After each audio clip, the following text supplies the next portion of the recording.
মিডিয়ার উপরে প্রচন্ড পরিমাণ ক্ষুব্ধ। ওই মিডিয়ার প্রতি আমার ক্ষুব্ধতার জায়গাটা কোথায় সেটা আমি একটু পরে বলছি। আমাদেরকে যখন আমরা আসছি নিচে আসার পর আমরা দেখলাম মিডিয়ার এখানে যারা আছেন এই ক্যামেরাগুলো লোগো সহ মিডিয়া তাদেরকে আমরা সেদিন সেখানে দেখেছিলাম এবং আমরা সেখানে আমাদের সাথে যা হয়েছিল আমরা স্পষ্টভাবে সেই ঘটনাগুলাই বলেছিলাম।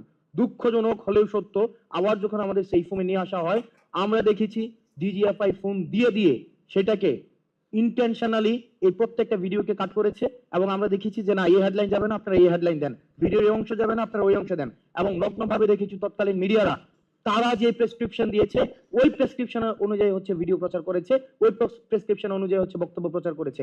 এখানে সবগুলা মিডিয়া যারা আছেন সবগুলা মিডিয়া সেদিন পর্দার সামনে ছিলেন, এখানে সবগুলা মিডিয়া সেদিন পর্দার সামনে ছিলেন, কিন্তু সেদিন কিন্তু আমাদের বক্তব্য প্রচার করা হয় নাই, আমাদেরকে ন্যাশনালি ভিলেন বানানোর এখানে অপচেষ্টা করা হয়েছে।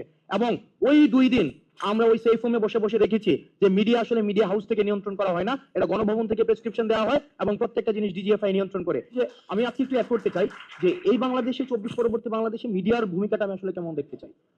আমরা 24 পূর্ববর্তী বাংলাদেশে আমরা দেখেছি যে মিডিয়া যখন প্রশ্ন করে, গণমাধ্যম যখন প্রশ্ন করে, প্রত্যেকটা প্রশ্নে একটা বিনিময় মূল্য থাকতো।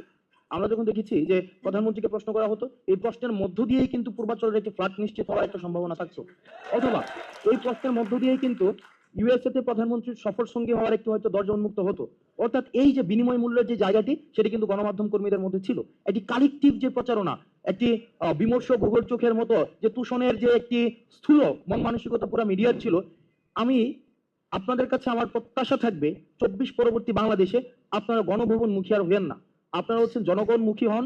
আর মনে রাখবেন সরকার কখনোই সরকার যেটা শুনতে চায় সেটা প্রচার করা হচ্ছে প্রেস রিলিজ, আর সরকার যেটা শুনতে চায় না সেটা প্রচার করাই হচ্ছে নিউজ। এখন আমরা দেখেছি গত 16 বছরে এই যে মিডিয়াগুলো কালেকটিভ ভাবে কেউ সাধু না এখানে। আমি এই যে লোগোগুলা দেখি, এই লোগোগুলাকে আমি সেদিন ডিজিএফ অফিসে দেখেছি। আমি পুরো যে প্রত্যেকটা জায়গায় আমি এই লোগোওয়ালা সাংবাদিকদের কিন্তু দেখেছি। সুতরাং আমি আমার জায়গা থেকে আমি খুব বেশি হোপফুল হইতে এখনো পর্যন্ত পারি না, আমি খুবই স্কেপটিক।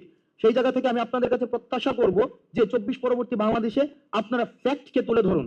তুষণের যে সাংবাদিকতা, এই তুষণের সাংবাদিকতা করার প্রয়োজন নাই, ক্ষমতামুখী সাংবাদিকতা করার প্রয়োজন নাই।